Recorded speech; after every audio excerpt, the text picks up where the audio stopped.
네, 안녕하세요. 날이 참 올해 정말 좀 길게 많이 추웠죠. 좀 법당은 법당대로 수도가 끊어져 가지고 좀 고생을 하고 있는데 그래도 아마 내일쯤이면 공사가 마무리될 것 같고요. 우리가 맞지마 니까야를 관통하는 과정을 진행하자. 사부 니까야를 꿰어서 맞지마 니까야를 관통하는 공부를 152개의 경을 매주 하나씩 해나가다 보면 3, 4년 작정하고 끝을 낼 수 있지 않을까, 이렇게 시작을 했습니다. 이게 어느새 작년 10월부터 시작을 해서 3개월이 지나고 4개월째 들어왔어요. 그래도 잘 우리가 공부를 진행해 가고 있어요. 그래서 매주 1번부터 순서대로 하나의 경을 공부해 왔고, 2주 전에 이제 10개의 경 한 품을 마치고, 특별히 이 품은 비할 데 없이 뛰어난 품이다 라고 특징 지어질 만큼 어려운 경들이었는데도 그래도 우리가 잘 공부를 진행해 왔고, 그래서 한 주간 다듬는 시간으로 한 주를 쉬었고, 그리고 지난주에는 그렇게 한 주간 다시 다듬은 상태로 일품에 대한 총정리 시간을 가졌어요. 글쎄, 제가 생각하기로는 우리가 그래도 비교적 훌륭하게 이 공부를 진행해 가고 있다 라는 생각이 들어서 다행이라고 생각이 들고, 요즘 같은 코로나 전국에 그래도 사실은 우리가 모이는 일을 할 수 없는 그 사회적 여건이 되어 있어서 공부를 참 지속하기가 쉽지 않은 이런 형편입니다만은, 이제 다른 분들 다 좀 한동안 법회를 쉬십시오라고 말씀드리고, 우리 박진현 법부님 혼자서 이렇게 법회 오셔서 저하고 1대1로 법회를 진행해 나가고 있습니다. 저의 수고로움도 분명히 있지만 우리 박 법부님 참으로 감사드리고 많은 분들의 공부를 위해서 커다란 공덕이 될 거다라고 생각을 하고요. 어쨌든 우리가 이렇게라도 이 어려운 시기를 극복하면서 공부를 진행해야 한다라는 생각입니다. 자, 어쨌든 공부 진행하겠습니다. 그런 과정을 거쳐서 오늘은 이제 두 번째 품입니다. 두 번째 품의 첫 번째 경, 쫄라 시하나다 숫단입니다. 사자 후의 작은 경, 이렇게 번역이 되었는데요. 시하라는 말이 사자예요. 그리고 이제 나다가 울다, 소리치다 해서 사자가 소리치는 거니까 사자후 이렇게 번역을 하는 거죠. 쫄라라는 것이 작다, 짧다 이런 말이죠. 그래서 사자후의 작은 경, 이런 제목이고요. 이 경은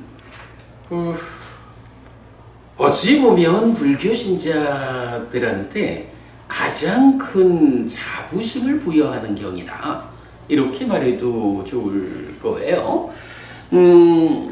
일단 경은 시작을 어떻게 말하냐 하면 첫 번째 사문, 두 번째 사문, 세 번째 사문, 네 번째 사문이 있다. 그런데 이러한 네 가지 부류의 사문이 오직 여기에만 있다. 여기가 어디예요?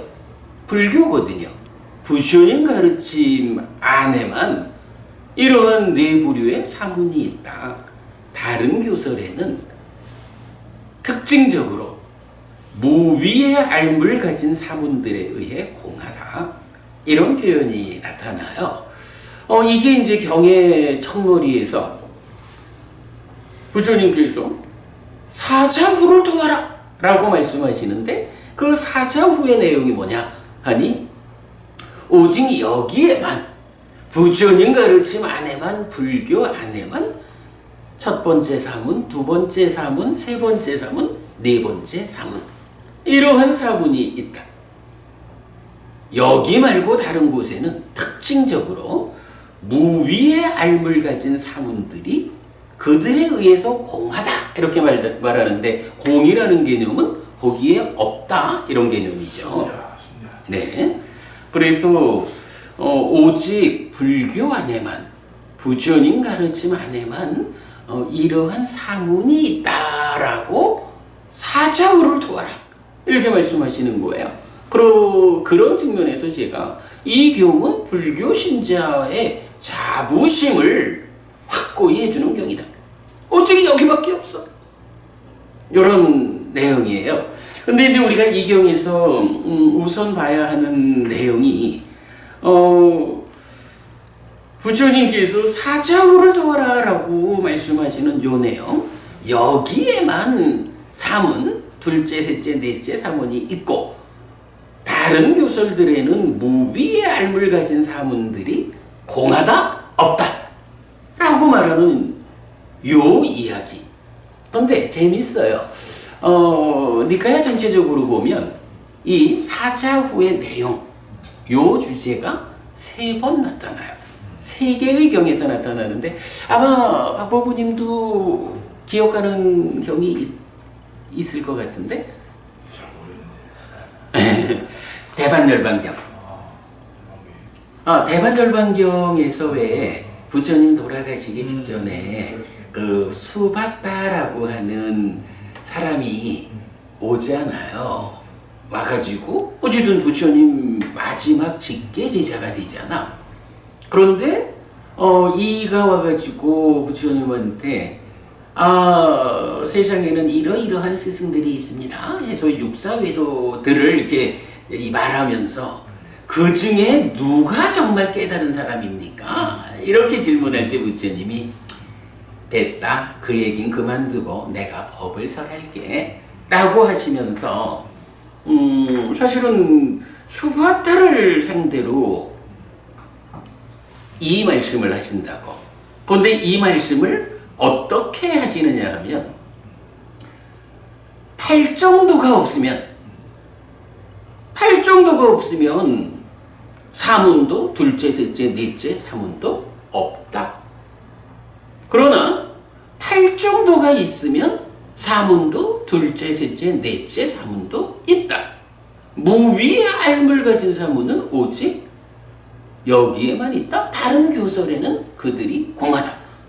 이렇게 말한다고. 오늘 우리가 거기서 뭘 할 수가 있어요?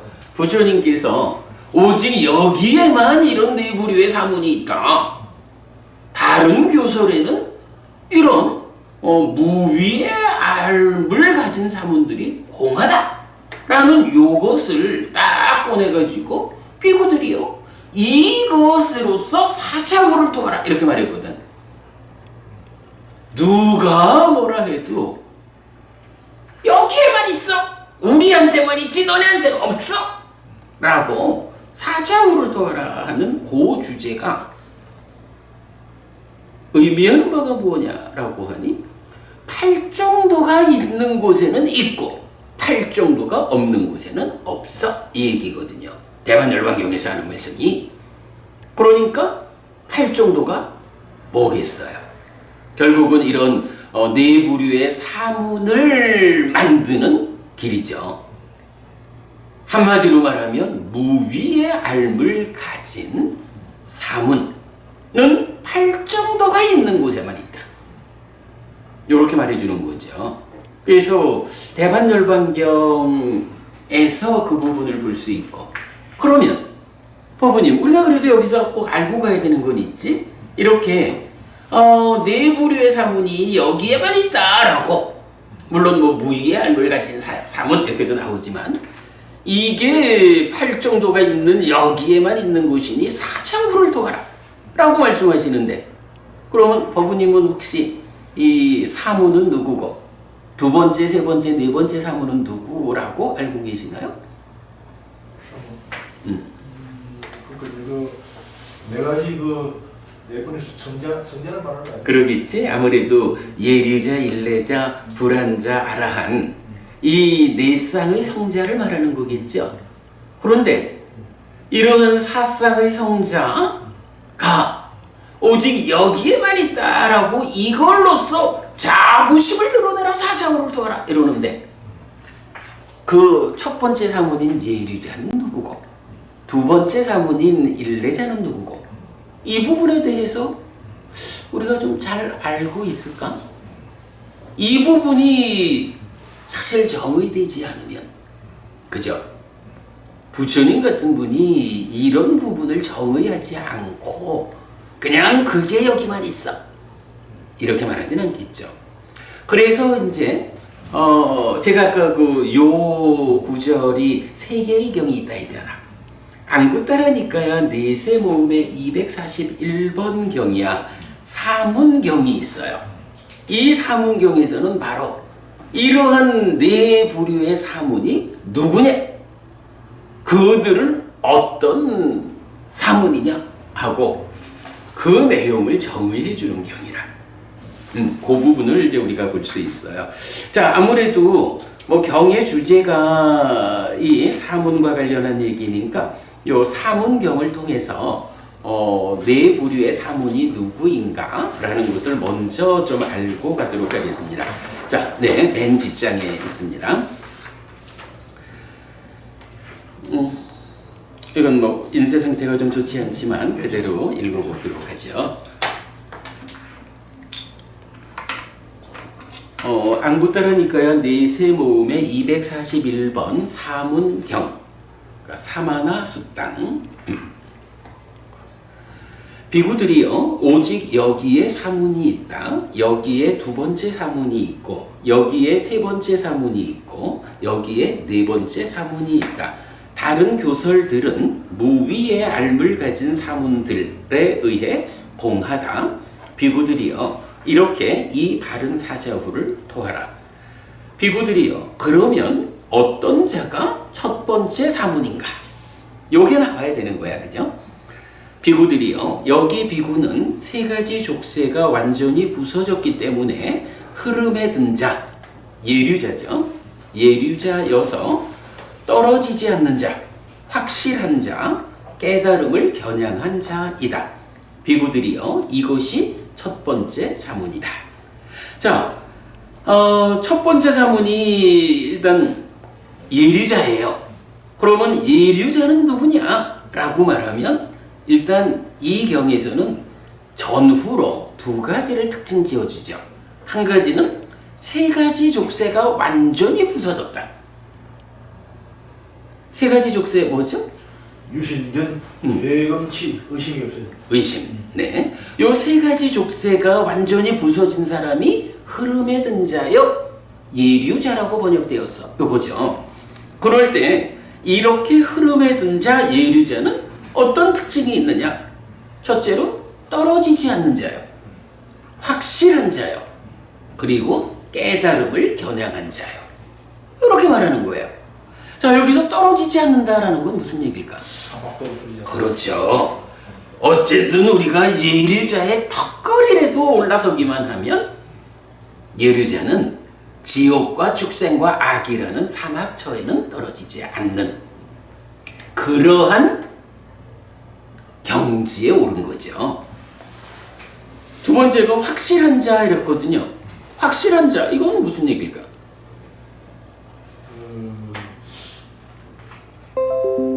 깨달음이 확실하다는 거 아니에요? 뭐 그 얘기로 봐야 되겠죠. 그러니까 뭐 그냥 우리가 보통 아는 거로 확실해?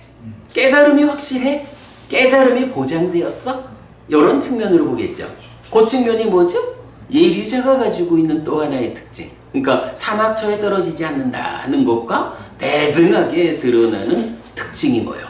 최대 7번 태어나는 그 안에 아라한이 된다. 요거잖아. 그래서 일단 예류자만 되면 7생 이전에 8번 다시 태어나지 않아? 7생 이전에 깨달아서 아라한이 된다. 깨달음이 보장되었다. 그러니 확실하다. 이렇게 말하는 거겠죠. 그리고 깨달음을 겨냥한 자이다 라는 것은 뭘까? 이건 뭐 그대로 그의 삶이 이제 이런 흐름에 들었다. 3가지 족쇄가 완전히 부서졌다 라고 하는 요 상태에서는 그의 눈은, 그죠? 그의 눈은 오직 깨달음을 겨냥하고 있어. 삶이 그렇게 지향되어 있어. 이런 의미로 보면 되겠죠. 네, 예류자가 이렇게 정의가 되는 거예요. 비구들이여, 그러면 어떤 자가 2번째 사문인가? 비구들이여, 여기 비구는 3가지 족쇄가 완전히 부서지고 탐진치가 엷어졌기 때문에 한 번만 더 돌아올 자, 하니 일레자죠. 일레자이니 한 번만 더 이 세상에 온 뒤에 괴로움을 끝낸다. 비구들이여, 이것이 2번째 사문이다. 이렇게 말했어요. 그러니까 예류자는 3가지 족쇄가 완전히 부서진 경지인데, 이제 일레자는 3가지 족쇄가 없는 위에서 탐진치가 상당히 엷어졌다. 요 얘기죠. 얼마만큼인지는 잘 모르겠어. 그러나 분명히 탐진치가 엷어진 거예요. 그래서 그 경지가 한 번만 더 돌아온다 라고 말하는 거예요. 근데 한 번만 더 돌아온다라는 게 무슨 의미냐 하면, 한 번만 더 이 세상에 온 뒤에 괴로움을 끝낸다. 괴로움을 끝낸다는 건 뭐예요? 고멸, 깨달음이죠. 아라한되는 거죠. 그래서 그런 경지가 일레자 이렇게 나타나요. 탐진치가 얼마나 엷어졌을까 하는 거에 따라서 이제 다른 경들을 보면 요 일레자를 뭐 3단계로 이렇게 또 상세히 구분하기도 하고 그러는데, 일단 그 부분 넘어가고, 여기서 한 번만 더 이 세상에 온 뒤에 라고 했거든요. 이 세상은 어떤 세상이죠? 이 세상은 불안자가 오는 그 세상을 제외한 정거천, 책구경천을 제외한 그 나머지 세계. 잘 말하다가 마지막에 하나 실수를 했어. 정거천, 색구경천을 제외한 이러면 안 되지. 색구경천을 포함한 정거천이지. 그죠? 뭐 쉽게 보면 이 세상이 어떤 세상일까? 라는 부분은 이 세상을 상대하는 곳으로의 그 세상이 있겠지 뭐. 우리가 이제 이 세상 저 세상 이러면 지금 금생과 다음생 이렇게 표현을 하게 되니까 여기서 그 얘기는 아니니까 이 세상이 있으면 또 그 세상이 있겠지 뭐. 그럼 그 세상이 어딜까? 그 세상 아닌 게 이 세상이겠지 라고 볼 수 있어요. 자, 비구들이여, 그러면 어떤 자가 3번째 사문인가? 비구들이여, 여기 비구는 오하분결이 완전히 부서졌기 때문에 화생한다. 거기서 완전히 열반하는 자이니 그 세상으로부터 돌아오지 않는 존재, 불환자이다. 비구들이여, 이것이 3번째 사문이다. 라고 해서 오하분결은 3가지 족쇄에다가 욕탐과 진해, 요 5가지 족쇄가 완전히 부서지면 화생한다라고 말을 해요. 화생을 한대. 어디에 화생하는 곳일까? 그리고 화생한 거기서 완전히 열반하는 자이니 그 세상으로부터 돌아오지 않는 존재, 불환자이다. 이렇게 말하죠. 그런데 불환자는 우리가 분명히 아는 게 정거천에 태어나죠. 정거천이라는 세상은 불환자의 영역이죠. 그래서 이렇게 일레자와 불환자 2개를 비교해 보면 불환자의 영역을 그 세상이라고, 화생한 그 세상, 이렇게 표현하는 거죠. 그런데 그 세상이 어디냐 하니까 정거천이야. 색구경천은 정거천의 가장 꼭대기죠. 요래 되니까 이 세상은 어디냐라고 하면 욕계, 색계, 무색계로 구성된 3계 가운데 색계의 가장 높은 위치를 차지하고 있는 정거천, 요 부분을 배제한 나머지 영역은 이 세상이다. 이렇게 말해야 되겠죠. 그래서 이제 부처님도 그런 말씀을 하시잖아요. 당신이 윤회한 그 오랜 세월 동안 정거천 말고는 안 가본 데가 없다. 이렇게 말하잖아. 정거천은 왜 안 가봤을까 하니 정거천 가면 이 세상으로 뭐 안 오잖아. 그죠? 그러니까 당신의 삶의 역사에서 불환자가 됐던 적은 없는 거예요. 그죠? 불환자를 성취했다라고 하면 정거천에 태어나서 어쨌든 그 정거천의 영역에서 아라한이 되잖아. 그러니까 정거천 말고는 다 가봤다 이거야. 윤회의 과정에서 지옥도 가봤다는 거고, 축생도 아귀도 인간도, 그리고 하늘도인데 이 하늘에서는 6개의 하늘도 있고 3개의 하늘 중에 정거천 뺀 나머지가 있고, 그리고 무색개 하늘도 있잖아. 여기를 다 가본 거라는 거잖아, 윤회의 과정에. 그죠? 그러니까 바로 정거천을 제외한 부처님도 다 윤회해본 그 영역이 이 세상이다. 이렇게 이해를 하면 되겠죠. 혹시 이 세상을 인간 세상 이렇게 이해를 하면 좀 곤란하죠. 자, 그렇게 해서 세 번째 사문까지 하고 넘어가면, 비구들이여, 그러면 어떤 자가 네 번째 사문인가? 비구들이여, 여기 비구는 번뇌들이 부서졌기 때문에 번뇌가 없는 심해탈과 해해탈을 지금 여기에서 스스로 실답게 안 뒤에 실현하고 성취하여 머문다. 여기 아라한이죠. 비구들이여, 이것이 네 번째 사문이다. 자, 그러면 여기서 그 아라한을 특징 짓는 게 뭐예요? 심해탈, 해해탈이죠. 심해탈, 해해탈이라는 거는 뭐 우리가 뭐 다른 수업에서 공부하는 거지만, 사실은 심해탈이라고 하는 마음이 번뇌로부터 벗어나는 거예요. 그죠? 그러니까 마음이 가래로부터 벗어나는 거야. 정확하게는 마음이 가래로부터 벗어나는 게 심해탈인데, 이 심해탈을 가지고 완성이라고 말할 수가 없는 거죠. 번뇌가 우리 지난주 공부한 내적인 심에 삼았다, 법의 윗바사나 이래 해가지고 가래가 소멸된 상태가 1차적으로 되잖아. 그렇다고 해서 내면의 문제가 해결되지 않았는데 깨달았다, 이럴 수가 없잖아요. 이런 점 때문에 심해탈이라고 하는 가래로부터 벗어난 요 상황을 해해탈이 받쳐줘야 되죠. 해해탈은 뭐예요? 번뇌를 부숨으로써 무명이 버려지고 명이 생겨난, 그래서 가래 없는 요 상황이 흔들리지 않고 유지되는 상황, 요거를 해해탈이 만들어주는 거잖아. 그래서 해해탈이 받쳐주는 심해탈의 상태, 요것이 아라한 깨달음이죠. 그 상태를 뭐라고 불러요? 부동의 심해탈. 그렇죠. 그게 부동의 심해탈, 흔들리지 않는 심해탈이다. 아쿠빠 죄또 사마 죄또 위무티라고 해서 부동의 심해탈이라는 이 깨달음의 상황이 바로 심해탈, 해해탈. 마음이 가래로부터 벗어났어. 그 상태를 해해탈에 의해서 요게 사실은 윗바사나의 영역인 거죠. 해해탈, 윗바사나로서 심해탈의 상태가 흔들리지 않게 받쳐줘야 돼. 그래야 비로소 깨달음이요. 그래서 부동의 심해탈이 말해지는 거죠. 그런 이유들 때문에 어쨌든 아라한의 완성, 깨달음의 상태는 번뇌라는 측면에서 말하는 거죠. 번뇌들이 부서졌기 때문에 번뇌가 없는 부동의 심해탈 상태. 그래서 불교의 수행의 완성 단계는 뭐예요?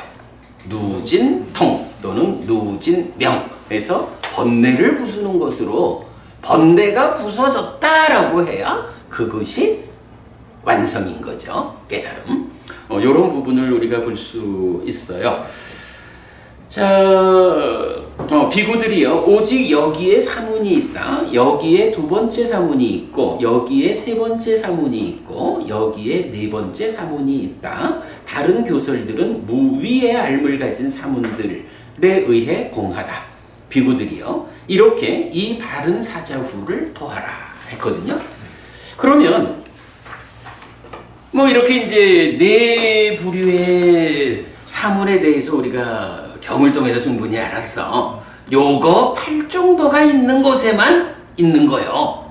있는 분들이요 이런 성자를 이래 됐는데 근데 여기서 경 모두가 이런 표현을 해요. 다른 교설들은 무위의 알물 가진 사문들에 의해 공하다. 무위의 알물 가졌다라는 건 뭔 얘기야? 이게 설명돼야 되죠.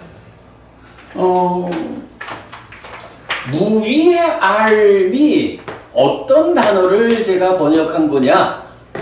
안대하라는 단어를 번역한 거예요. 그래서 이제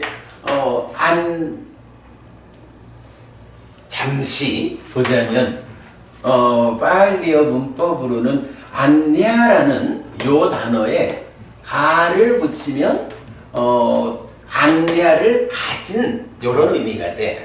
뭐 가진 자. 그래서 그래서 이제 이게 합해지면 뭐 안냐 요래 되고 요거에 여기는 이제 수단격해서 안내희라고 복수 수단격이 쓰였어요. 그래서 요게 앞에 이제 사만의희가 있으니까 그래서 사만의희에서 무위의 알을 가진 요거 무위의 알을 가진 사문 요렇게 번역이 된 거예요. 이게 조금 좀 쉽지 않은 게 이런 단어가 또 있어. 안냐. 이 안냐라는 단어는 얻어야 다른 것. 그래서 이 안냐에 대한 복수수단격도 똑같이 안내희거든요. 그래서 이게 자칫 다른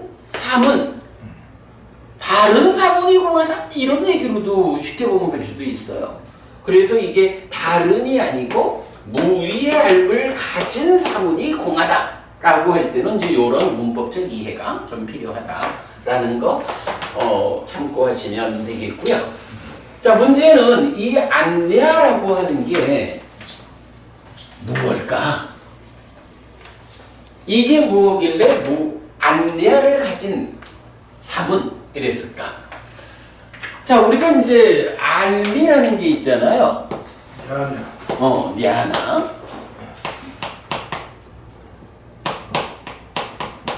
이 알미라는 거는 어떻게 생기는 거야? 자나띠 알다 위자나띠 분별해서 알다 인식하다 인식의 결과로 생겨나는 게 알미죠. 근데 인식이라고 하는 거는 뭐 그냥 뭐든지 감각해서 분별해 알면 다 인식이야. 나도 인식하고 너도 인식하고 다 한다고. 근데 이게 어느 레벨로 인식하느냐에 따라서 사실은 삶이 다르잖아. 그래서 인식을 하는데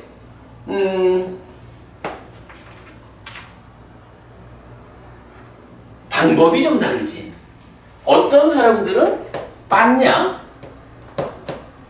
지혜라는 힘, 기능을 가지고 인식을 하죠. 이게 뭐예요? 분명히 알다, 꿰뚫어 알다, 지혜로서 아는 거. 그래. 그래서 빠자나띠란 말이야. 지혜로서 아는 게 빠자나띠야. 그럴 때 이 지혜로 안다라는 것을 또 좀 구분해서 보면 사실은 지혜라고 하는 게 뭐 요만큼 있을까 이만큼 있을까 이런 게 있잖아. 그래서 경에서는 깨달음까지의 이 과정을 지혜를 두 개로 제시를 하죠. 어떤 지혜가 있나요? 아빈야라는 지혜가 있지. 그지? 요거 이제 약간 실다운 지혜로서 알아야 되는 거 뭐 굉장히 많이 우리가 요새도 계속 본 거죠. 그런가 하면 이렇게 실다운 지혜라는 것은 빤야의 한 경지고 빠자나띠가 얼마만큼 꿰뚫어 하느냐 하는 동사로 말하면 아비자나띠가 되는 거죠.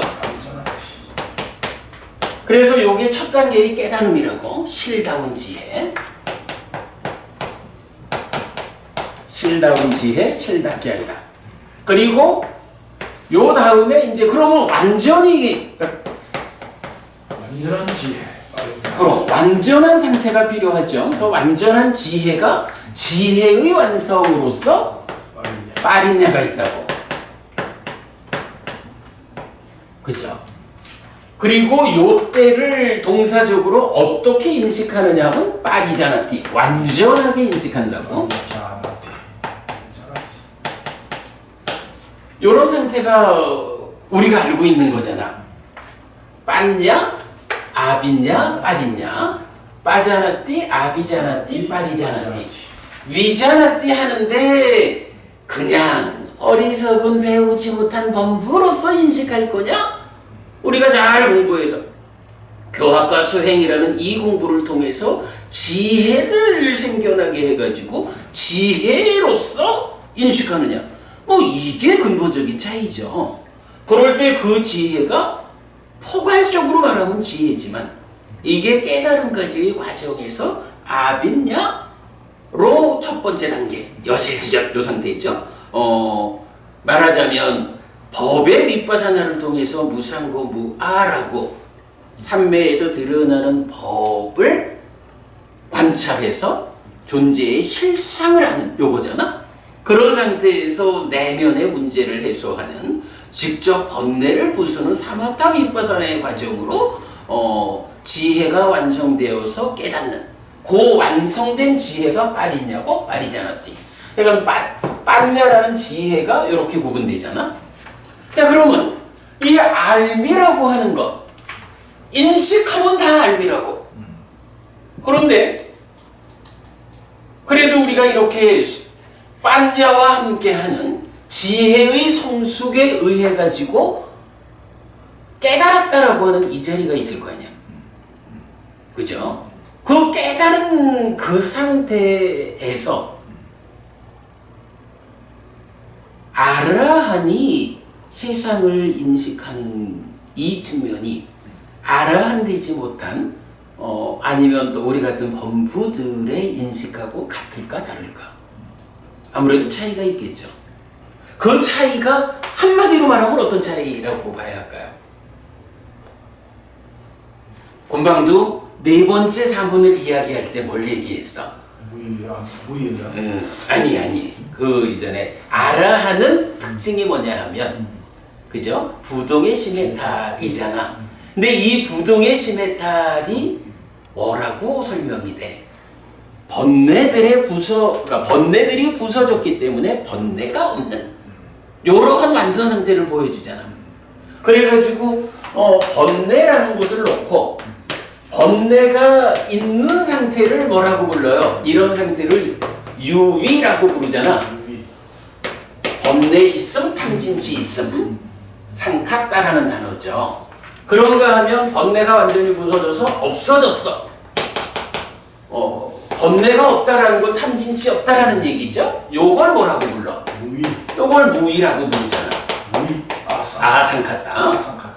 이게 다 지금 병이 말해주는 교리 용어잖아. 그죠? 이런 번뇌 없음에 의한 무위라는 게 어떤 상태야?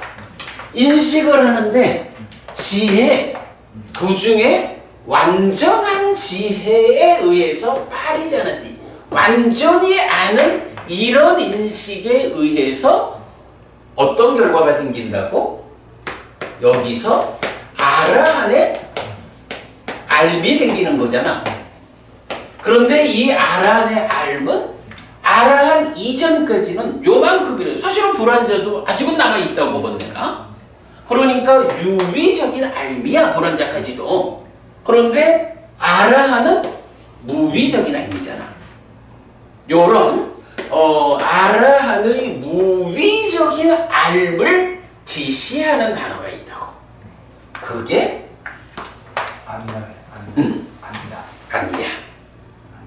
그러니까 제가 이제 그러니까 뭐 요게 이렇게 올라가는 거야. 요렇게 그림으로 그려본 게 뭐냐 하면 인식이라는 측면에서 인식이 빤냐와 함께 어떻게 성숙되느냐, 그 성숙의 끝 완성 자리에 요 중요한 개념은 아빈냐도 빤냐요. 빤냐의 성숙 상태인 거야, 그치? 빠린냐도 빤냐요. 이 아빈냐라는 지혜의 수준에서 위자나띠 하는 것을 아비자나띠라고 하는 거야. 그죠? 빠린냐의 지혜로서 위자나띠 하는 게 빠리자나띠인 거야. 그러면 이렇게 완전한 지혜로서 완전하게 아는 인식의 결과를 안냐 이렇게 표현을 한 거야. 요게 이제 냐라고 하는 요 냐가 기본적으로 요게 이제 알미라는 말의 이제 어근이야. 그거에 대해서 아가 붙으니까 이러한 알물, 이 알미라는 게 요거잖아, 냐나. 이러한 중생들의 인식의 결과로서의 냐나에 대해서 그 어근을 가지고 앞에 아를 붙여서 뭐예요? 그러면 이게 극복한 거잖아. 넘어선 거잖아. 일반적인 인식의 결과인 알물, 냐나, 이 알물 넘어선, 극복한.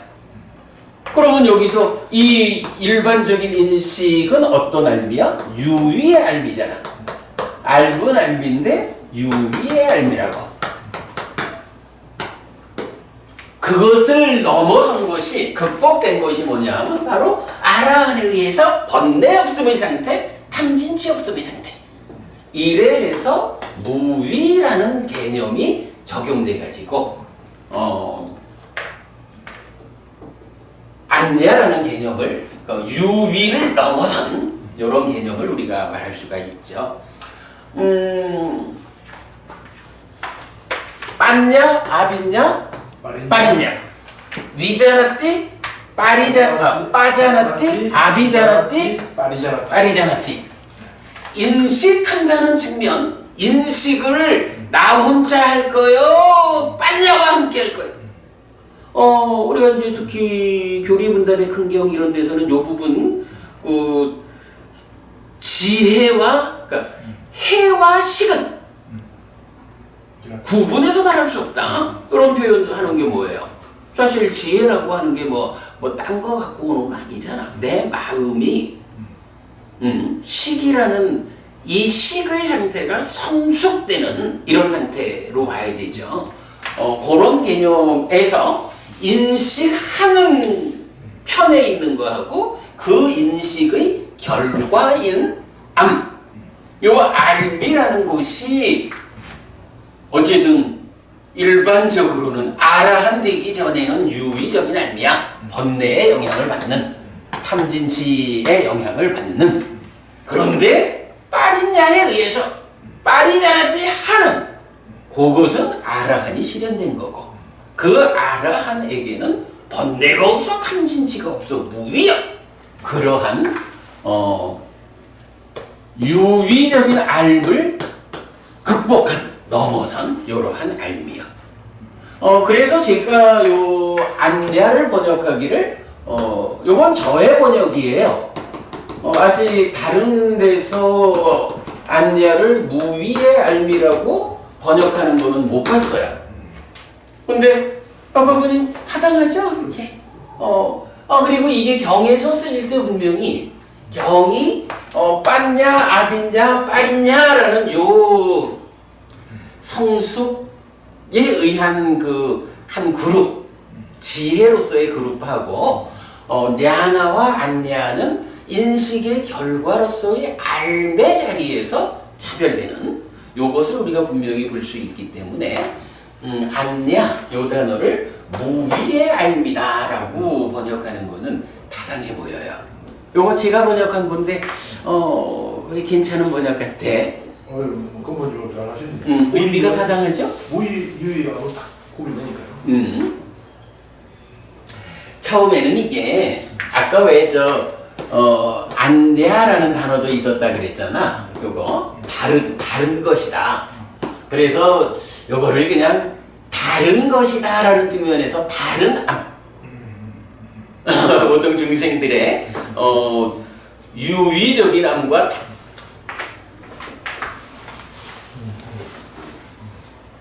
유의적인 암과 다른 암, 이렇게도 제가 이제 생각을 해봤었어. 근데 그나마 제가 조금 이제 파리어를 좀 배우고 하다 보니까 그렇게 그 문법적으로 연결되지 않는 거가 아니고 냐라는 어근에 대한 아로서의 그 역할, 이렇게 보니까 무의의 알미라는 번역이 아주 타당해 보여요. 그래서 저는 계속 무의의 알음으로 번역을 하고 있다라고 참고하시고요. 그러나 사실은 이 경에서는 이런 네 부류의 사문을 말하면서 말하자면 이게 불교 신자들의 자부심이거든. 사자후를 토하는 거거든. 근데 그 상태를 말하기를 무위의 알을 가진 사문에 의해서 다른 교설들은 공하다. 달리 말하면 무위의 알을 가진 사문은 오직 여기밖에 없다. 이걸로 그 대표 개념을 세우기 때문에 요 안냐라는 말, 안냐를 가진 사문, 요 개념을 우리가 정확히 하지 않고는 곤란하죠. 안냐, 꼰단냐다 이런 뜻이지. 거기서 말하는 안냐. 아니, 그건 아니. 그건 거기서는 그래서 이제 그때 그 얘기를 했었어. 원어가 안냐시 꼰단냐야. 꼰단냐. 뭐 이렇게 되는가? 와이가 이래 나오는데 안냐시 꼰단냐. 그래서 요 안냐시라는 단어는 자나띠라는 말에 자나띠의 과거형이야. 이건 전혀 다르고. 근데 이게 PTS하고 6차 결집본에서 요 차이를 보여줘요. 요 이제 그 법안이 열리는 과정에 의해서 부처님이 PTS 본도 똑같이 꼰단냐가 안내시했다, 그러니까 알았다, 이해했다, 이런 내용을 설하거든. 그런데 마지막 그래서 꼰단냐가 안냐 꼰단냐라고 이름을 붙였다, 이름이 생겼다 하는 부분이 PTS본에서는 안냐 꼰단냐로 나와. 근데 6차 결집본에서는 안냐시 꼰단냐로 나와. 이제 그래서 이제 우리가 이런 부분을 정확히 봐야 돼. 그래서 왜냐하면 안냐 꼰단냐가 여기서 안냐 꼰단냐가 되어버리면 겨우 법안이 열린 성취 상태가 무위에 알미 되어버리면 곤란하지. 그죠? 분명히 경은 여기서 안냐시 꼰단냐 그렇게 말해주고 있어요. 자, 어쨌든 이 이야기가 제가 볼 때는 사자후의 자군경을 보면서 가장 중요한 주제의 하나다라고 싶어서 좀 상세히 설명드렸고요. 자, 요약을 계속 좀 말씀드리겠습니다. 이렇게 이제 요 구문에 대해서 대반열반경에서는 8정도가 있으면 8정도가 없으면 없다라고 말했고, 이 경에서는 사자후를 토해라 라고 말했고, 사문경에서는 4가지 사문의 정의를 해주면서 사자후를 토하라 이렇게 말했다. 그래서 3개의 경이 이 구문을 제시하고 있다라는 것 이제 보았고요. 그 다음에 이제 2번 사자후를 토하는 이유를 말해. 그러니까 사문경에서는 사자후를 토하라라고 하면서 그 4가지 사문은 이러한 사람들이다 라고 알려줬잖아. 근데 이 경에서는 사자후를 토하라 해놓고는 왜? 아니 이런 4부류의 사문이 우리한테만 있고 그래서 무위의 알물 가진 사문이 다른 교설에는 없어. 근데 이게 왜 사자후를 토할 이유가 될까? 무슨 이유로? 이제 요 부분이거든요. 그럴 때 이제 경은 스승에 대한 믿음, 법에 대한 믿음, 계들에 대한 완성, 제가자와 출가자로 구성된 좋아하고 마음에 드는 동료 수행자들이 있다. 이렇게 얘기를 하는 거야.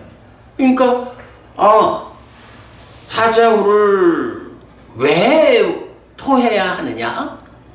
특히 이제 외도 수행승들이 아니 당신들이 뭐 그리 특별한 게 있다고 그렇게 사자후를 토하느냐? 이렇게 말을 하면 답변을 해라. 할 때 우리는 스승에 대한 믿음이 있고 스승의 가르침, 법에 대한 믿음이 있어. 그리고 우리는 스승이 지정해 주신 계를 완성하는 사람이야. 그리고 동료 수행자들이 있는데 제가자와 출가자로 구성된 좋아하고 마음에 드는 동료 수행자들이 있어. 여기서 박보부님 주목해야 할 부분은 동료 수행자가 출가자만으로 있는 게 아니라 제가자도 포함되어 있는 거예요.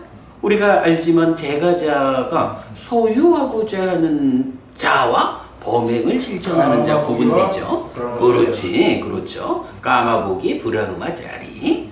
그러니까 불아음아짜리라는 제가자로의 범행을 실천하는 자를 분명하게 포함해가지고 동료 수행자로 말하고 있죠. 이랬더니 이제 그러면 이제 어떤 일이 일어나겠어요? 외도 수행자들이 부처님 제자한테 뭐 당신들이 특별하다고 사자후를 토하느냐라고 할 때 우리는 이런 네 가지 이유가 있어서 사자후를 토하는 거야. 우리가 으뜸이야? 라고 말하면 외도 수행자들이 이렇게 말할 거 아니야. 야, 우리도 스승에 대한 믿음이 있고 우리도 스승의 가르친 법에 대한 믿음이 있고 우리도 스승이 지정해 주신 계를 완성하고 우리도 제가자 출가자로의 동료 수행자들이 있어. 너네만 있어? 우리도 있다. 따질 거 아니야. 우리도 있다. 그럴 때 부처님이 그런 질문에 대해서 이렇게 답하라 라고 하는 게 사실은 이 경에, 그러니까 선행된 주제 말고 이 경에 가장 많은 그 분량을 차지하는 주제다 이렇게 봐야 돼요. 근데 뭐 좀 이제 뒤를 보겠지만 요점은 뭐냐 하면, 야, 너네 스승하고 우리 스승하고 같은 줄 아니? 우리 스승은 정등각이야. 너네 스승은 정등각이 아니잖아. 요 차이를 말하는 게 이 경의 중심이에요. 근데 타당하죠. 딴 것도 아니고 네 가지, 그러니까 네 부류의 사문. 그래서 이런 안냐, 무위의 알물 가진 사문은 우리한테밖에 없어. 이 얘기를 하는데 우리 스승이 있고 뭐 이렇게 이제 말을 할 때 우리도 있잖아 이래 하니까 이게 그래서 제가 시작하면서 불교 신자의 자부심 이렇게 말을 한 거예요. 야, 너네 스승하고 우리 스승을 같이 보지 마. 우리 스승은 정등각이다. 너네 스승은 정등각 아니잖아. 정등각에 의해서 설해진 법이 있고 정등각에 의해서 제정된 계율이 있는 거야. 그 길을 함께 가는 동료 수행자가 우리한테 있다고. 어디 정등각 아닌 스승, 정등각 아닌 자에 의해서 설해진 법, 그에 의해서 제정된 계율, 그 길 따라가는 동료들, 이걸 가지고 들이대? 이렇게 말하라 라는 거예요. 요점적으로 보면 이게 정등각인 스승, 이 개념이죠. 예. 사실은 이제 그 내용이 그 디가니까야 28번인가 그 정신경이 있죠. 정신경에서도 사실은 그 주제를 강하게 설명하고 있어요. 자, 그러면서 이제 이런 정등각과 정등각 아닌 요 차이와 관련해서 참 멋진 이야기가 나와요. 완전한 경지는 하나입니까? 제각각 있습니까? 그러니까 세상에 많은 스승들이 있고 많은 수행자가 있는데 그 많은 과정 중에 완전한 경지는 오직 하나일까? 아니면 제각각의 스승마다 다 완전한 경지가 있을까? 이렇게 물어보자라는 거예요. 그러면 외도들 입장에서도 완전한 경지는 하나지요 라고 동의할 수밖에 없다. 그러면 누가 완전한 경지를 얻은 자이냐 라고 할 때 탐진치가 없는 자, 가래가 없는 자, 집착이 없는 자, 요 내용을 중심으로 쭉 이제 이어져 나가요. 자, 그래서 완전한 경지는 하나다. 탐진치, 가래, 집착이 없는, 그래서 현명한 자, 순응하지 않고 저항하지 않는 자, 희로 나눔을 기뻐하고 희로 나눔을 좋아하는 자에게 이 하나뿐인 완전한 경지는 있다. 그 완전한 경지가 어디 있느냐? 여기 있다. 요 개념이죠. 그러면서 경은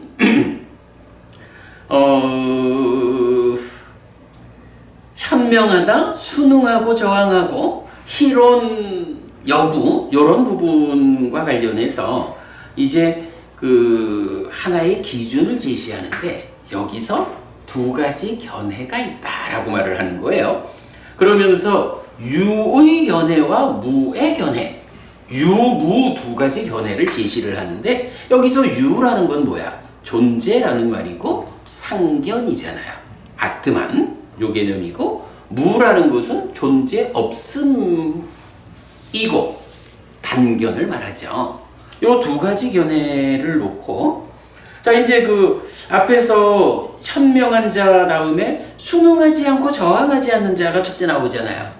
그러면 순응하지 않고 저항하지 않는 자, 이럴 때에 경은 이 두 가지 견해를 놓고 말하는 거야. 첫째, 유의 견해를 고수하고 유의 견해로 가까이 가고 유의 견해에 묶인 사문이나 바라문은 누구든지 무의 견해에 대해 저항하는 자다.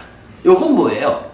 유라는 견해와 무라는 견해는 전혀 상반된 거잖아. 유와 무가 함께 하지를 못하잖아. 그러니까 유라는 견해를 고수하고 가까이 하고 그 견해에 묶인 사람은 무라고 하는 견해, 그러니까 있음에 대해서, 그러니까 있음이라는 견해를 가진 사람은 없음이라는 견해를 가진 사람한테 저항하는 거야. 그러면 순응이라는 것은 어디 있어? 바로 있다라는 견해를 고수하고 가까이 하고 거기에 묶인 게 뭐야? 그러니까 있음이라는 견해에 순응하는 거잖아. 그죠? 그래가지고 순응하고 저항하는 자, 순응하지 않고 저항하지 않는 자라는 데에 대해서 이렇게 유무의 두 가지 견해를 놓고 이 두 가지 견해 중의 어느 하나를 붙잡은 자는, 유를 붙잡은 사람은 유에 순응하면서 무에 저항하는 거고, 무를 붙잡은 사람은 무에 순응하면서 유에 저항하는 거고, 이렇게 이해를 하면 될 것 같아요. 그래서 유무 그렇게 나오고, 그런가 하면 이제 이 두 가지 견해의 자라남, 줄어듦, 매력, 위험, 해방을 시간 관계상 이 부분은 설명은 생략하고, 중요한 건 이거지. 있는 그대로 꿰뚫어 알지 못하는 사문이나 바람은, 이런 사람은 누구냐 하면 탐이 있고 진이 있고 치가 있고 가래가 있고 집착이 있는 자요. 그리고 현명하지 못하고 순응하고 저항하는 자고, 실언을 기뻐하고 실언을 좋아하는 자요. 그러니까 이 경우는 어떤 경우야? 완전한 경지는 하나인데 거기로 접근하지 못하는 사람인 거죠. 그래서 이런 사람은 어떻게 돼요? 생노사 수비고우내로부터 완전히 벗어나지 못한다. 고의 영역에서 완전히 벗어나지 못한다. 달리 말하면 윤회하는 삶을 되풀이해야 한다. 이런 얘기가 되겠죠. 그런가 하면 반대로 이 두 가지 견해의 자라남, 줄어듦, 매력, 위험, 해방을 있는 그대로 꿰뚫어 아는 사문이나 바람은 약간 여기서 우리가 오늘은 뭐 시간 관계상 설명 하나 안 드립니다만은 자라남 줄어듦 매력 위험 해방이라는 요 개념은 부처님의 깨달음을 대표하는 개념이에요. 그래서 제가 가끔 그 얘기 하잖아. 부처님의 깨달음을 선언하는 경들을 용례적으로 다 모아서 보면 열 몇 가지 경이 나오는데 열 몇 가지였죠. 그 중에 매력 위험 해방 달콤함 위험함 벗어남 요렇게 이제 우리 저 초불련에서 번역하는 용어죠. 아싸다. 그래, 아싸다, 아디나, 윗사라나. 좋아요. 근데 그거를 저는 이제 매력, 위험, 해방 이렇게 번역하잖아. 요 매력, 위험, 해방이라는 이 주제로서 깨달음을 말하는 그 용례가 가장 많아. 그리고 그 용례는 뭐 그 세 가지 앞에 자라남 줄어듦이, 그러니까 사무다의 하탄가마, 요 자라남 줄어듦이 함께하는 걸 포함해가지고. 그래서 이런 그 매력, 위험, 해방 또는 자라남 줄어듦 매력 위험 해방이라고 하는 이 개념은 부처님의 깨달음을 선언하는 용례 중에 가장 많다. 깨달음을 대표하는 개념이다. 이런 부분만 우선 좀 말하고 뒤에 한번 상세히 말하기로 하겠어요. 그러니 이제 그것을 그대로 꿰뚫어 알지 못하는 사본바라문은 이런 완전한 경지, 하나뿐인 완전한 경지의 바깥쪽에 있는 거야. 그런가 하면 이 두 가지 견해의 자라남 줄어듦 매력 위험 해방을 있는 그대로 꿰뚫어 아는 사문이나 바라문은 탐이 없고 진이 없고 치가 없고 가래가 없고 집착이 없는 자요. 현명하고 순응하지 않고 저항하지 않는 자고 희로 나눔을 기뻐하고 희로 나눔을 좋아하는 자요. 자, 여기서 그럼 순응하지 않고 저항하지 않는 자는 뭐가 돼요? 유와 무라는 두 가지 견해에서 어느 한 가지를 붙잡으면 붙잡은 것에 순응하면서 반대편에 저항하는 거잖아. 그런데 이렇게 이 두 가지 견해에 자라남 줄어듦 매력 위험 해방을 꿰뚫어 알면, 있는 그대로 꿰뚫어 알면 두 가지 다 사실이 아니잖아. 뭐 우리가 알다시피 유무 또는 상단 이 모든 것이 우리 삶의 실상이 아니잖아. 그죠?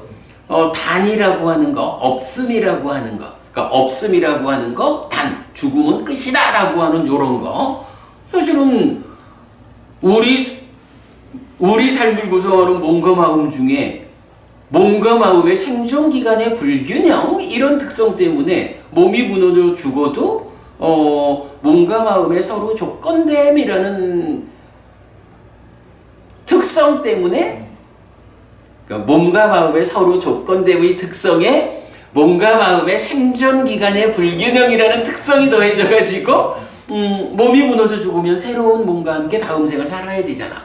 죽는다고 끝나버리는 게 아니잖아. 그거는 몸의 파트너가 되는 마음의 파트너, 그러니까 마음에 종속됐다라는 개념하고는 달라요. 마음의 파트너여서 함께해서 나를 구성하는 몸이 죽는다고 해서 내가 완전히 소멸하는 건 아니다 라는 게 단견을 극복하는 거고, 무라는 없음이라는 견해를 극복하는 거잖아. 그리고 이렇게 마음이 몸 따라 죽는 건 아닌데, 이 마음이 그럼 어떤 거요? 그게 신의 분신으로서 상나가정의 특성을 가지는 아트만이야. 이렇게 말하는 게 상견이고, 여기서 말하는 유라는 견해잖아. 그런데 부처님은 어떻게 말해? 몸 죽어도 따라 죽지 않는 이 마음인데, 이 마음이 윤회하는데, 그렇다고 해서 이 마음이 아트만? 그건 아니요. 그러면 뭐요? 라고 말할 때, 사실은 경은 뭐 물론 우리가 이제 많은 경들을 꿰어서 알아야 되는 주제이지만 삶의 과정을 누적하면서 변화하는 마음이잖아.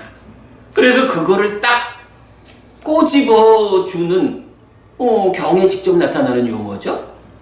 빠띠자 사무빤나 윈냐남 해서 연기된 식이라고.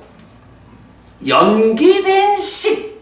삶의 과정을 누적하면서 변화하는 이 마음이 몸과 파트너가 되어서 나를 구성하다가 생존기간의 불균형 때문에 몸이 무너져 죽으면 서로 조건됨 때문에 파트너가 파트너를 새로 만나야 되는 조건 때문에 새로운 몸을 만나서 다음 생의 내가 되어서 또 살아가는 이게 윤회잖아.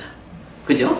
이렇게 우리가 이제 그 상단 또는 유무 이런 부분에 대해서 자라남 줄어듦 이렇게 말해도 되겠지? 있는 그대로 꿰뚫어 알면, 그죠? 지금 여기서 말하는 게 그거죠. 이렇게 꿰뚫어 아는 자는 탐진치가 없는 자고 가래가 없는 자고 집착이 없는 자, 현명한 자면서 여기서 그렇게 꿰뚫어 하니까 단에도 상에도 쫓아갈 일이 없잖아. 둘 중에 어떤 거 하나도 붙잡을 거 없잖아.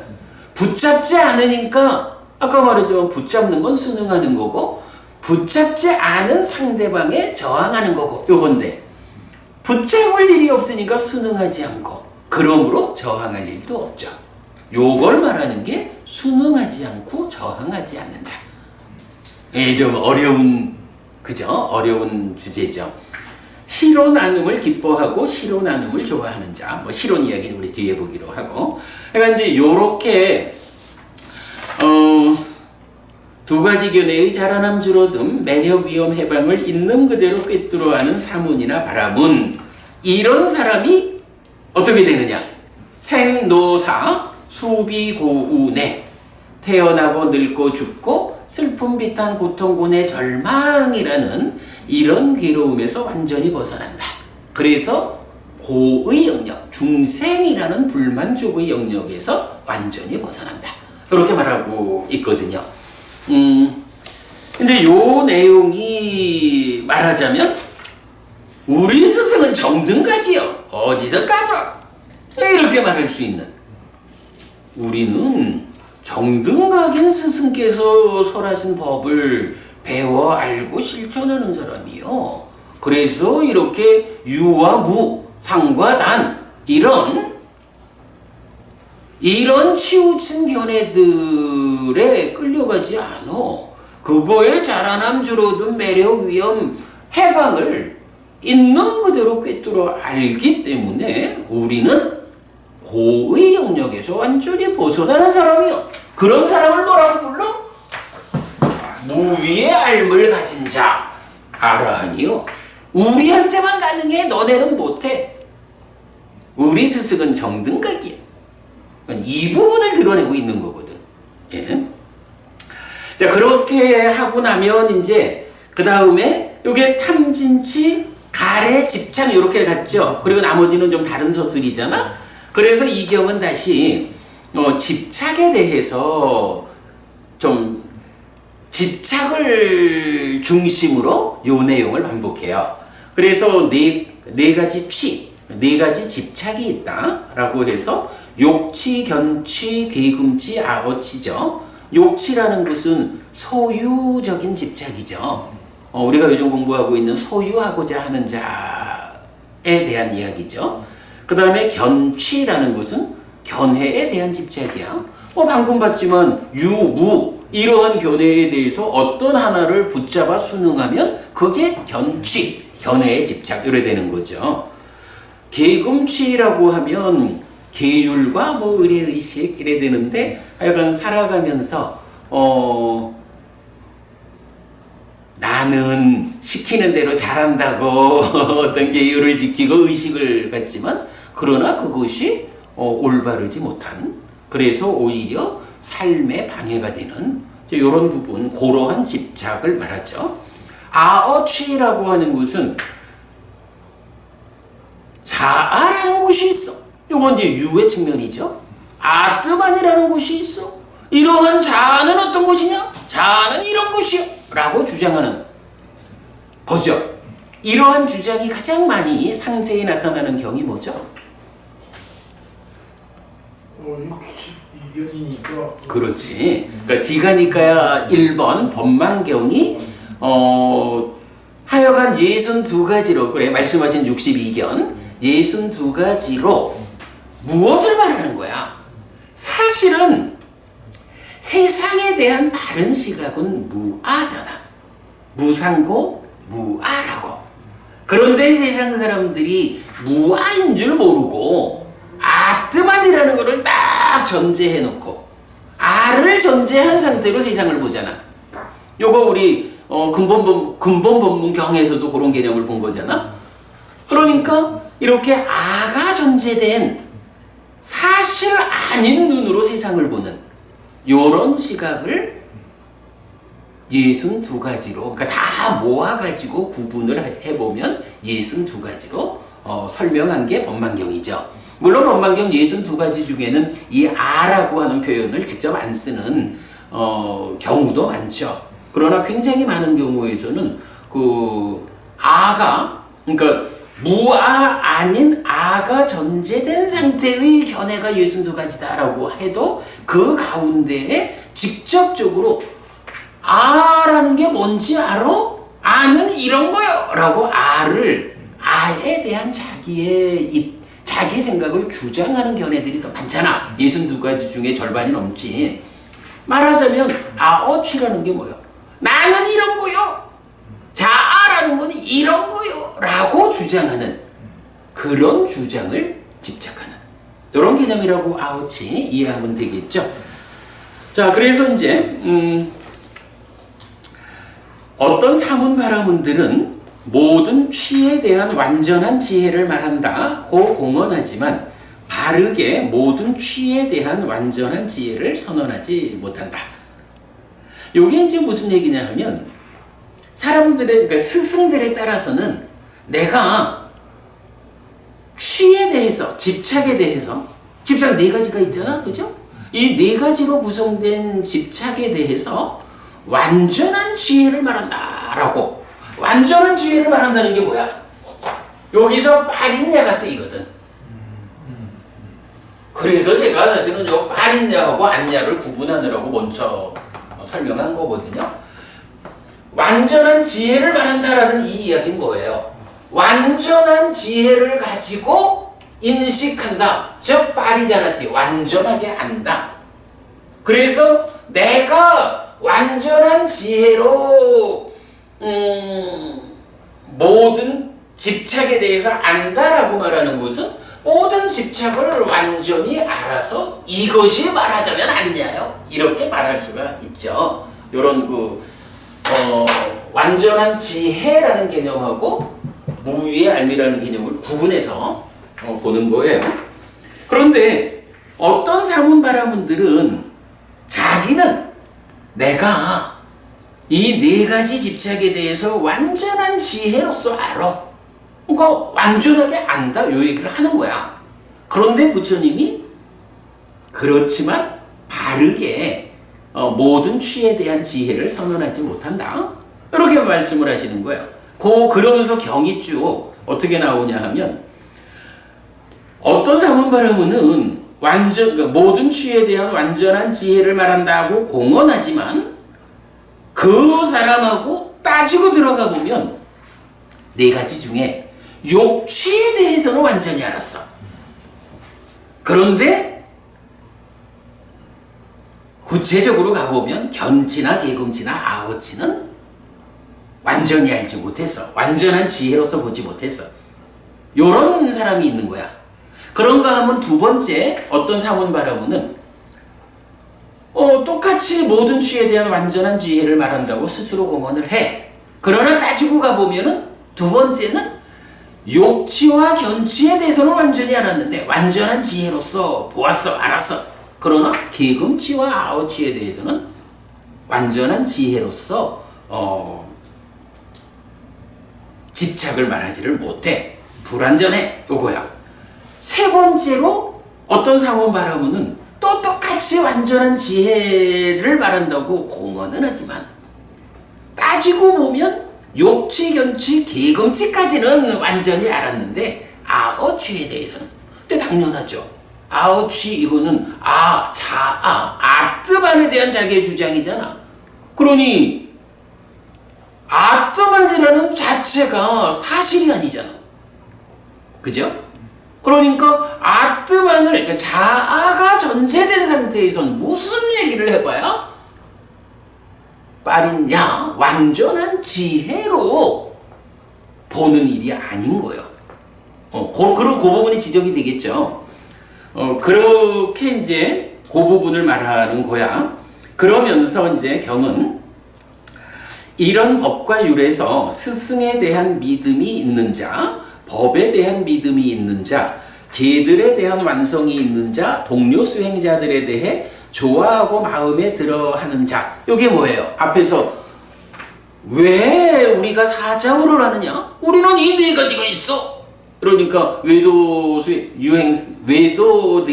우리도 있어! 이럴 때 어따 되니 우리 스승은 정등각이요. 이 부분인 거예요.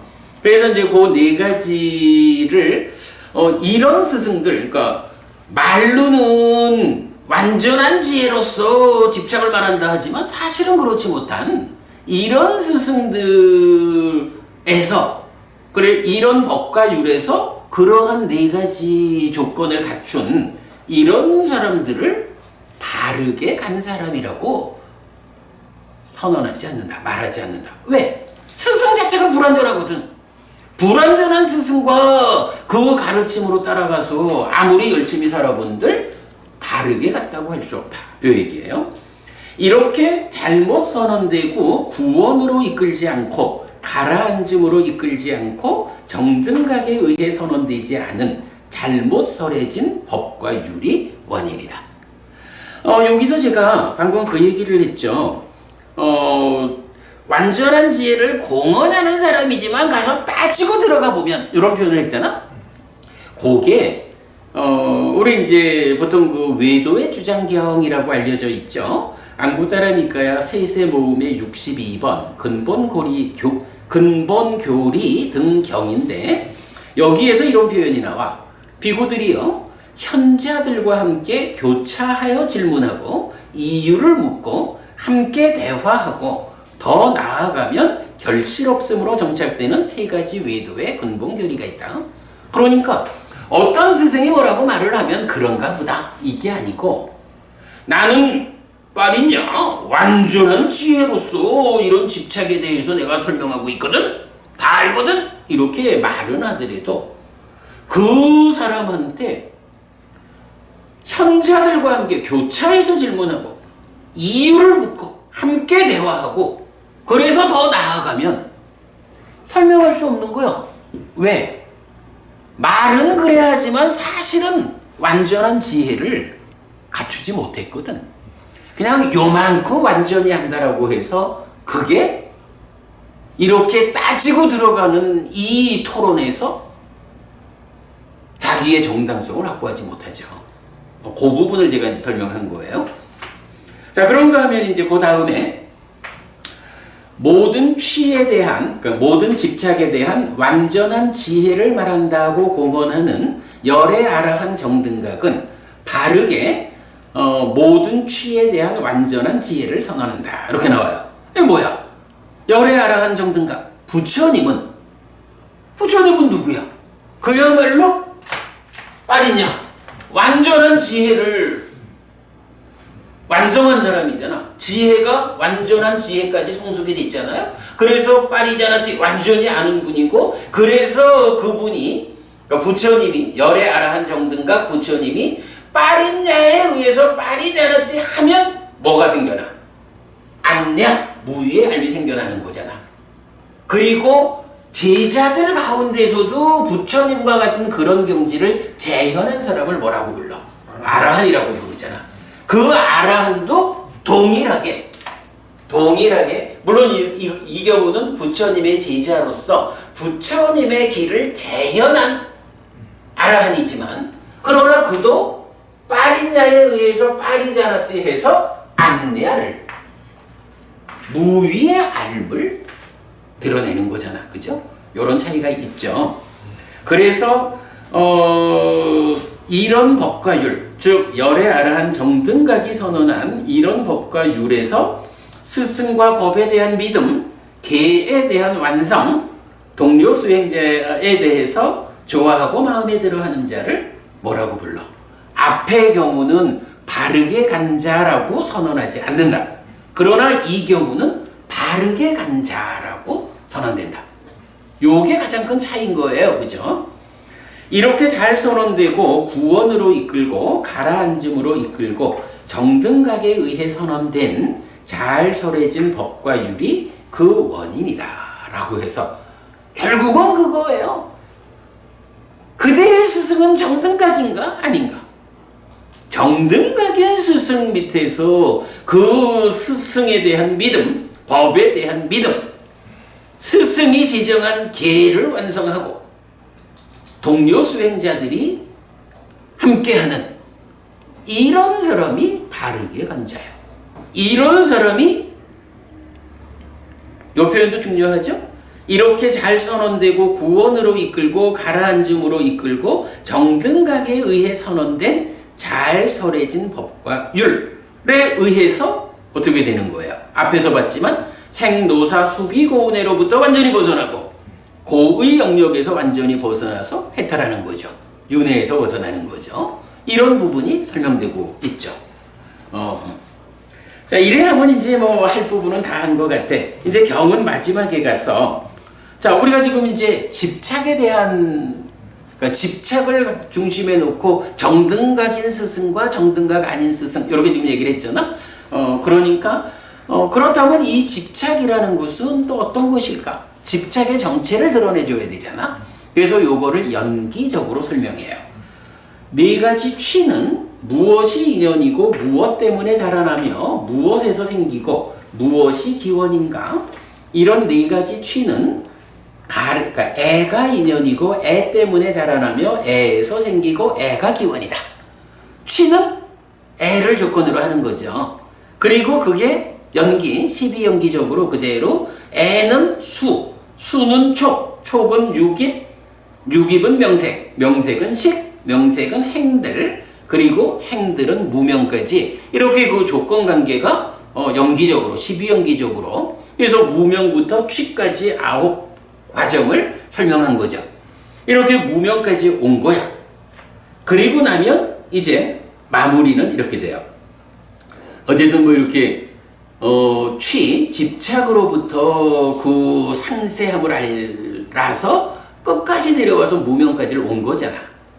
그러니까 이제 이러한 완성에 다다른 이런 비구를 놓고 부처님, 비구들이요, 비구에게 무명이 버려지고 명이 생길 때 그는 무명이 바래고 명이 생겼기 때문에 욕취를 집착하지 않고 견취를 집착하지 않고 계금취를 집착하지 않고 아어취를 집착하지 않는다.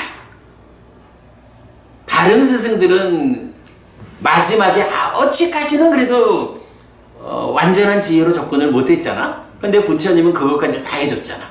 그러니까 이러한 부처님을 따라 배우는 비구들은 바로 아어취까지의 집착을 다 놓는 거예요. 그러니까 일체의 집착을 내려놓은 거죠.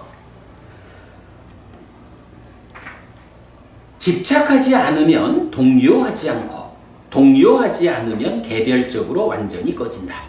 요거 우리 배우지 못한 자 요 용례에서 봤지만 집착이라는 것은 일단 딱과 밖의 영역에 있죠. 그리고 집착하면서 동요하는 자, 집착하지 않으면서 동요하는 자, 집착하지 않으면서 동요하지 않는 자, 이래가지고 바깥쪽에서 집착의 문제를 해소하고도 내면에, 딱과 내면의 흔들림, 요 동요가 해결되지 않은 사람, 요 단계를 그래서 밖에도 해결하지 못하고 안에도 해결하지 못한 게 집착하면서 동요하는 거.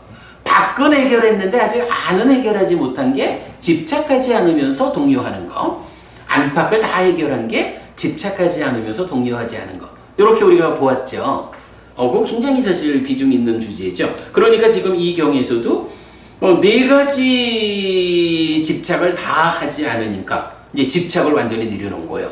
그런 상태에서 집착하지 않으면, 딱과 밖에서 집착하지 않는 완성에 접근하면 딱과 안에서 동요하지 않게 된다. 이 동요하지 않게 하는 과정을 뭐라고 불러요? 이게 사마타 위파사나지. 동요하지 않으면 개별적으로 완전히 꺼진다. 완전히 열반한다. 요게 부동의 시메타를 성취하는 거죠. 그래서 태어남은 다 했다. 범행은 완성되었다. 해야 할 일을 했다. 다음에는 현재 상태가 되지 않는다. 그러니까 현재 상태의 존재가 되지 않는다라고 분명히 한다. 요 해탈시견이죠. 요걸로 완성된 거죠. 자, 이 경은 요런 주제를 쭉 설명을 해요. 사실 뭐 경이 10페이지인가? 9페이지일걸? 9페이지짜리니까 뭐 맞지마니까야 경으로는 긴 경은 아니에요. 근데 이제 제가 오늘 사실 파리냐 파리자나띠에 의해서 안냐가 생겨나는, 그래서 안냐가 냐나로서의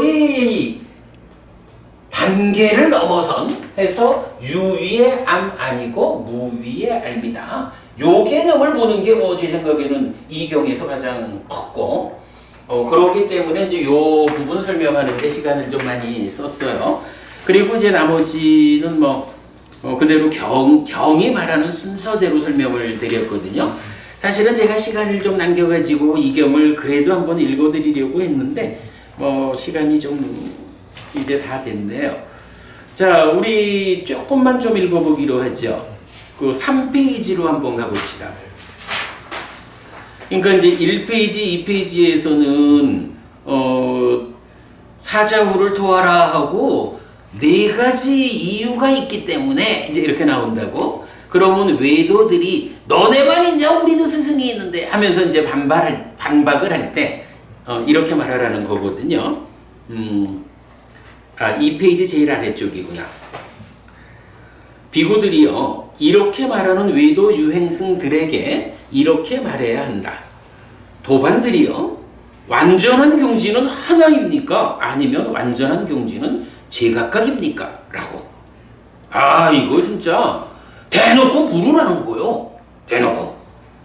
비구들이요, 바르게 설명하는 외도 유행승이라면 이렇게 말할 것이다.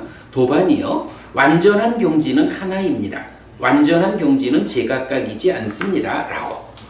도반이요, 그 완전한 경지는 탐이 있는 자에게 있습니까? 아니면 탐이 없는 자에게 있습니까? 비구들이요, 바르게 설명하는 외도 유행승이라면 이렇게 말할 것이다.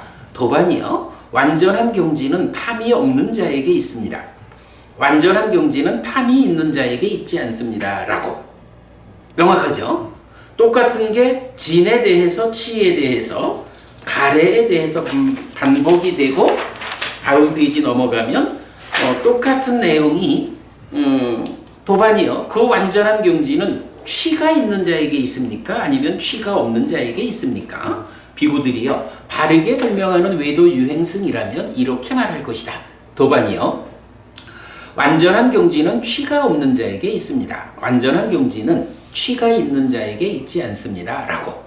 이렇게 해서 결국은 이 완전한 경지라는 것은 탐진치 없음, 그래서 가래 없음, 집착 없음, 이렇게 설명이 되는 거죠. 요걸로 대표가 되는 거야. 그러니까 탐진치가 딱가 내면의 상황이죠. 딱가 밖에서 가래와, 그러니까 딱가의 결과로 가래가 생겨나서 집착이라는 오염된 행위를 하는 거죠. 이 오염된 행위의 결과로 상이 잠재하고 식이 머물러서 연기된 식의 윤회, 이렇게 진행되는 거 우리가 알죠.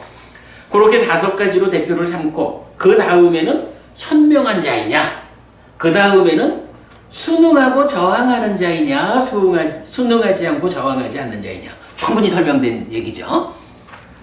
그 다음에 실혼을 기뻐하고 좋아하는 자냐, 그렇지 않은 자냐 해서 탐진치와 가래와 집착 다음에는 현명할까 아닐까, 순응하고 저항할까 아닐까, 실혼을 기뻐하고 좋아할까 아닐까, 3가지를 말하고 있죠. 여기에 대해서 이제 다음 페이지 5페이지 가면 비구들이요, 그러니까 유의 견해와 무의 견해, 이런 2가지 견해가 있다. 그래서 존재와 하여간 충분히 설명됐고, 그래서 이런 유와 무라는 2가지 견해를 놓고 여기서 이렇게 말하죠. 유의 견해를 고수하고 가까이하고 묶인 사문이나 바라무는 누구든지 무의 견해에 대해 저항하는 자이다. 무의 견해를 고수하고 무의 견해로 가까이 가고 무의 견해에 묶인 사문이나 바라무는 누구든지 유의 견해에 대해 저항하는 자이다. 유무가 서로 저항하는 거야. 근데 사실은 요 내용을 딱 보면 순응하고 저항하고라고 했는데 왜 저항하는 것만 얘기하지? 이래 보이잖아. 그래서 제가 한참 고민했거든요. 한참 고민한 결과가 뭐냐 하니 아까 말씀드린 대로 그거 붙잡은 건 순응한 거잖아. 그죠? 유의 견해를 붙잡으면 순응한 거고 그거는 그대로 무에 대한 저항이잖아. 그래서 순응과 저항이 나오고 꿰뚫어 아는 자는 순응하지도 않고 저항하지도 않고 이래 되죠. 이렇게 순응과 저항에 대해서 말하고 나면 바로 두 가지 견해의 자라남 줄어든 매력 위험 해방을 있는 그대로 꿰뚫어 알지 못하는 자하고 있는 그대로 꿰뚫어 아는 자 이렇게 두 가지로 설명을 하죠. 그리고 남은 이제 이게 다 설명이 되었으니까 결국은 중심에 뭐가 있어요? 탐진치와 애와 취가 있잖아.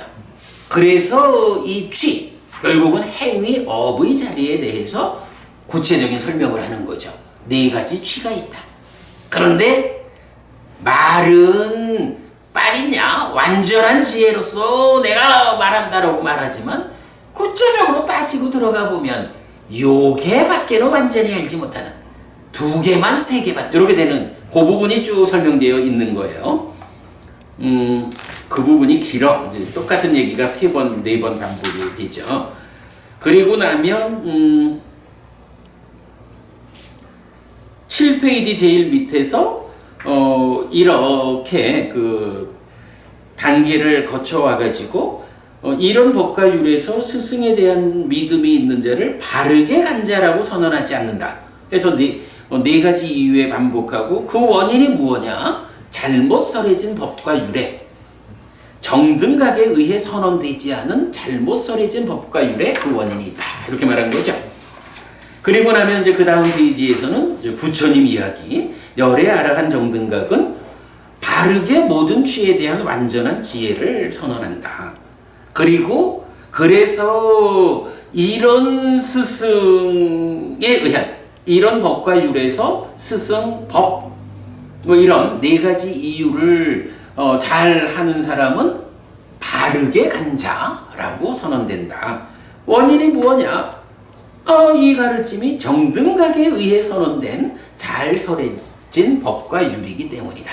이렇게 지금 부처님 가르침이 늘 그렇지만 아주 그 논리적으로 잘 타고 내려오고 있죠. 우리가 그 논리성을 파악해내는 거, 그게 이제 늘 관건이죠.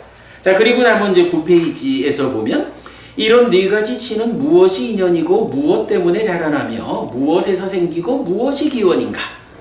이런 네 가지 취는 애가 인연이고 애 때문에 자라나며 애에서 생기고 애가 기원이다 하는 것이 그대로 12연기적으로 타고 내려와 가지고 제일 밑에 오면 행들은 무명이 인연이고 무명 때문에 자라나며 무명에서 생기고 무명이 기원이다 라고 무명 때문에 이런 과정으로 집착까지 가고 이런 거요 라고 했죠.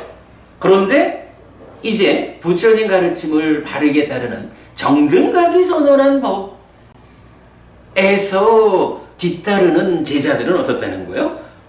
비구에게 무명이 버려지고 바로 그 모든 것의 근원인 무명 요거까지 왔으니까 그 무명이 버려지고 명이 생길 때 그는 무명이 바래고 명이 생겼기 때문에 욕취, 견취, 계금취, 아어취를 집착하지 않는다. 모든 집착을 하지 않는다. 집착하지 않으면 동요하지 않고 동요하지 않으면 개별적으로 완전히 꺼진다. 태어남은 다 했다. 범행은 완성되었다. 해야 할 일을 했다. 다음에는 현재 상태가 되지 않는다라고 분명히 안다. 해탈지경 깨달았다. 아라한되었다. 세존은 이렇게 말했다. 그 비구들은 즐거워하면서 세존의 말씀을 기뻐했다. 와, 그래도 다 읽었네. 자, 시간이 그래도 한 2, 3분밖에 초과를 안 했습니다. 훌륭하다. 오늘 수업 여기까지 하죠? 예, 수고했습니다. 요렇게 해간 수업 마친 거로 하고 호부님 질문하실 게 있으면 좀 할까? 아니면 그냥 마무리하고 우리 편하게 그냥 대화를 좀 할까요? 예. 그래, 그럽시다.